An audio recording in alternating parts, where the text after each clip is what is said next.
Today on Tag, we're talking with legendary political strategist Mark McKinnon. Mark is the co-host of Showtime's The Circus. He's helped elect presidents, and today he'll be discussing the beacon research of over 1,000 gun owners that we're releasing immediately. Today on Tag, Mark McKinnon. Welcome to a very special episode of our Tag series talking about guns. This one is particularly special because we're about to release a survey of 1,000 gun owners taken by Beacon Research in Boston, and joining us to dig into that data is Mark McKinnon in Colorado. Mark is a well-known Republican strategist. Are you still a Republican strategist? Do we still say that? Well, I haven't done campaigns since 2008, so. But you know strategy better than everybody. You host the Circus on Showtime. I do. Right? You've worked with George W. Bush, John McCain, Ann Richards too, right? Exactly. Amazing. Yes. I'm just going to ask you quickly, of all of this work, aside from this conversation, of course, what's the biggest career highlight? Well, I mean, for anybody who works in politics, grabbing the golden ring of helping to elect a president is as good as it gets. I mean, that's the show, that's like the Super Bowl of politics. So crossing that finish line with George W. Bush, although it took several months, right, was really the highlight. Yeah, for sure. We're going to dig into this polling data, Mark. As you know, you're on the 97% advisory board. Guns an intractable issue. Can you give us, from all of your work, how polling has been able to move the needle on an issue that you've worked on? Yeah, I'll give you a couple of examples. One very broad and well known, and one super micro. But to me, it's a great example. I think the most significant example of polling that not only captured and helped shape an issue, but just showed how dramatically numbers can move and move quickly, although they seemed for a long time intractable, just like this issue. And that's the issue of marriage equality and right, gay marriage. So in 2003, the number of people who opposed gay marriage and marriage equality was 60%, and those who supported was 30%. 15 years later, those numbers flipped completely, and it was 64-30 opposed. And so that just shows how an issue can hockey stick. And while it may seem that an issue is not getting a lot of traction or public support over time, it can hockey stick like almost overnight, even though it seemed like it's been forever that it's been stuck. And so I think that's a terrific example. And by the way, another thing that's important about that issue, Matt, is that the cohort of millennials, those born after 1980, are really the swing group there. And that's important because they've gone from 9% of the electorate back then to about 30% now and growing.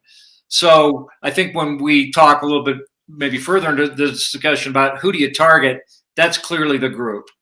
The other more micro issue is just a weird one. I worked in Houston for a mayor down there years ago, and he got kind of crosswise with some people who, I have to back up. Houston is the only major urban city in America without any zoning laws, none.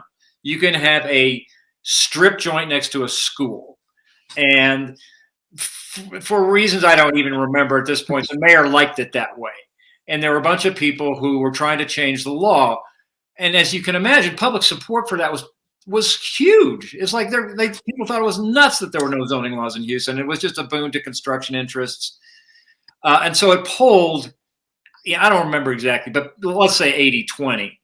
And that may be conservative, 4 zoning laws. And the mayor said, McKinnon, I'm hiring you to shut this thing down. And I thought, man, there's just no way. I mean, how am I possibly going to figure out a message that sells with people when it polls at 80-20? Well, we did a bunch of research, and we first of all discovered how important women were to the issue. Right. And then we kind of backed into it when we discovered that we found some sort of expert in zoning laws that said, well, if you really think if you're really for zoning laws, this proposal is not that good. In other words, it was not fulsome enough. Right. Right. And so it's like if you're actually for zoning laws, be against this zoning thing that's going to open up zoning because it's really not good enough.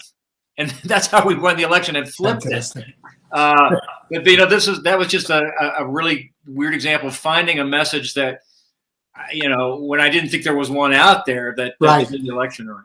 Fantastic. So here we have this intractable issue. And what's interesting is when we poll gun owners, we ask how many gun owners, for example, support red flag laws. And we get 67% of gun owners express support, but only 26% of gun owners think that gun owners support red flag laws, right? So more than 2/3 do.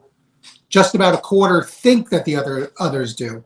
How do we get the word out to gun owners about the gun owners that they mostly favor? For example, 84% of gun owners favor universal background checks in the Beacon research. How do we get the word out to gun owners? Well, first of all, I'd say that this data is so compelling because it's not just the broad public; it is gun owners, and we discover that the numbers are as high as you could imagine among gun owners as they are among people who don't own guns when it comes to just common sense safety issues, like background checks is just one example. I think it's a pretty compelling finding that you just mentioned, that people don't believe that other gun owners support the same laws that they do. And I think that's part of the problem that has to be overcome, is that the gun owners just have this notion that other gun owners have much different feelings about the laws than they do, even though most of them are probably Republican, conservative, or a lot of them anyway. I'd probably say a majority. And there's just this narrative out there that, and by the way, the reason there's a narrative is because there was the most well-funded lobby group in our history until recently, when the thing melted down, was the National Rifle Association, and we saw just what a corrupting influence an organization can be. And by the way, I've never seen an issue that is so contrary in its polling to the public policy reality. Right. And that's why I see that there's huge potential here, because I think a lot of I think a ton of the reason that people, just flew in the face of the public support for these laws was that there was such a powerful lobby behind them. That lobby is not so powerful anymore. Well, that's interesting, Mark, because it's the lobby, but it's what the lobby gets people to do on its behalf. Yeah. Right? Yeah, Donald Trump was a really good example of that. I know you remember this better than I do, but I remember it wasn't Sandy Hook, but it was a big, major, public mass killing with guns pretty early in the Trump administration, and he was on board for background checks. And at the last second, the NRA got to him. That's right. But I remember he was leaning in on it at the time, because why wouldn't you, right?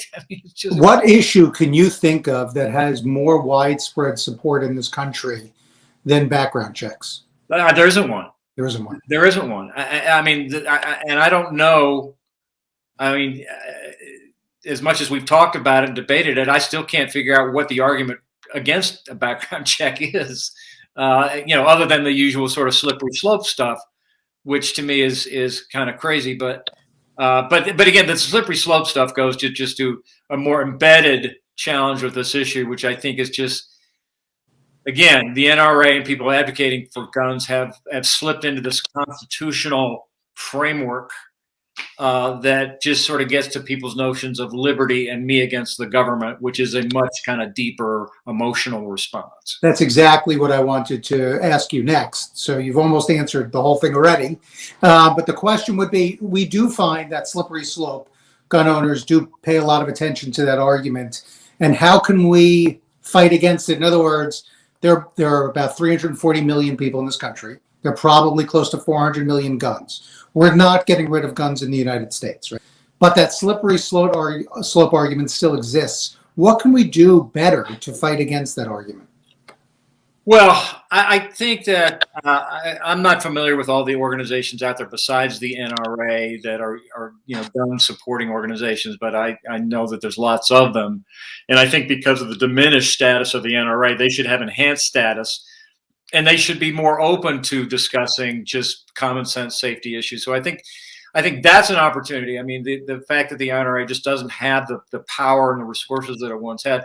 Also, time is going to be a friend over time. I know it's frustrating that it's taken a long time, but at a certain point, people say, I've been hearing the slippery slope argument for 30, 40, 50 years, and everybody's got guns. Right. Nobody's taking your guns Right. away. So at a certain point, I think that becomes a kind of just a boogeyman thing, and people say, "Oh, come on." I've heard people crying wolf about this forever, and the fact is that nobody's trying to take your guns away, and all we're trying to do is just put in place some, just reasonable safety measures that, by the way, a strong majority of gun owners support. So absolutely, I think it's with the work of groups like 97% that's going to help push this. And well, thank you. And then what's also interesting is in the polling, it's not just gun owners are Democrats and Republicans, but when you poll Republicans, a majority of conservatives, a majority of Republicans, NRA members all support basic gun safety measures like background checks, right? Of course. So does it surprise you because Washington doesn't support it? And then how do we take, I hear what you're saying about the NRA and its former power, but how do we turn this into action? How do we get those Republicans and conservatives onto the side of advocating for things like background checks? Well, it's just going to be a combination of shoulder to the wheel, big rock, steep hill, time, diminishment of the NRA. I hate to say it, but there's going to be more incidents, and I think it's going to be harder and harder to stand up and defend against those incidents when you don't have. Listen, if the NRA hadn't done what it did before, Donald Trump would have passed background checks. Right. So if we have a similar incident like this, we have a Democratic president now. Again, I'm not wishing for another incident, but I'm being a realist, knowing that something's going to happen and there'll be some pressure. And so there'll be some pressure for it, and there won't be as much pressure against it because of the things that we just discussed. And Mark, it's hard to remember the specific incident that led to the meetings with Donald Trump on gun issues because there are so many of them. Yeah, that's exactly right. I mean, you lose count of the Sandy Hooks and all the other mass killings. Columbine. I'm in Colorado. We go back to Columbine. Yeah, and shooting the supermarket. Of this beacon research, is there a particular part that you, as a strategist, find the most interesting or useful? Yeah, I thought it was really interesting that only a third of gun owners are confident that the laws that we have in place keep guns out of the hands of dangerous individuals. That's a kind of a shocking number to me, because I would have thought, that because of the resistance to changing the laws, that people who own guns would say, oh, dangerous individuals can't get guns. Well, it turns out they do understand that they can, and they do. So I think that's kind of a light in the tunnel too. Yeah. We have gun owners recognizing that dangerous individuals are able to get guns. The ex post facto, we need more measures to make sure they don't. Right. So that to me is an interesting and a unique finding. I'm glad you mentioned a statistic, because I'm going to quiz you on a couple of stats that came out of this. There is not a Shark Tank that you'll fall into below you if you do not get these correct, Mark. What percentage of gun owners in the poll believe the issue of gun violence is extremely or very serious? 70%, sir. Very good, 71%. 85% of gun owners are very confident in their ability to keep their guns safe. What percentage said they're confident in other gun owners' ability to keep their guns safe? This is a tough one. Other gun owners. Are you cheating, Mark? Are you cheating? Yeah, I'm cheating. Of course I have my notes. But I don't see that one. I'm going to tell you. Let me take a guess. You said, okay, how many gun owners think that other gun owners keep their guns? Yeah. 40. 26%. Wow. Right? It's interesting. What percentage okay, yes, right. This may have been the most surprising one to me. What percentage of gun owners favor requiring distinct markings on guns so law enforcement can trace these guns used in crimes? Yeah, that's about 3/4. Yeah, I was surprised by that. Yeah, and that's good, because with the printing technology and other digital schemes, it's harder and harder to trace. Yeah, one thing I try to do here, Mark, is at the end I ask everybody, and I'm going to ask you, how many of those? This is not what I ask everybody. How many of those hats do you own? It's embarrassing to tell. I cannot tell. It's like Imelda Marcos in her shoes. Although, Is there a closet specifically? yeah, I may devoted to walk over to the closet and give you a quick view of the closet. Yeah, I'm going to need to see that. For my tag series for 97%, who do you tag for us to speak to next? Who do you think would be a good person to have on? You know, I love going right into the Lions Den and talking to somebody like Dan Crenshaw. Yeah, that's a good one. Yeah. He's an interesting cat, you know, and I think he's going to be around for a long time. He's a rising star in the Republican Party, obvious military background. But he's also, he can be pretty fiery, but he can also be pretty reasonable, and he can surprise you. And what you want are people who will surprise, willing to. I mean, he's confident enough in himself that he's willing to be independent of the kind of the leadership. So it'd be people like that I'd take a look at. Very interesting. Okay.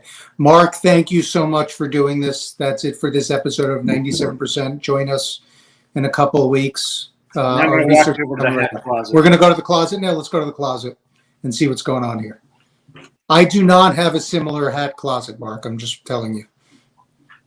You probably have something else, though. You have something else in your closet. Here we go. Oh yeah, look at there we go. You can see over my shoulder. Wow, yes, I definitely do. Oh my gosh. How do you determine which one you're going to wear? Well, the thing that's the trick about these hats too is that I have a lot, but people think I have even more because the trick is to accessorize and actually just change up the hat bands. And so, but the reason I have so many hats is I have a hat to go with everything. You know, I've got a hat in every color, basically. All right, Mark, thanks so much for doing this. Hey, appreciate what you're doing, Matt. I appreciate you being a part of this. It's really meaningful. Happy to do it. Thanks. Let me know. Thank you, guys. Okay, thanks so much.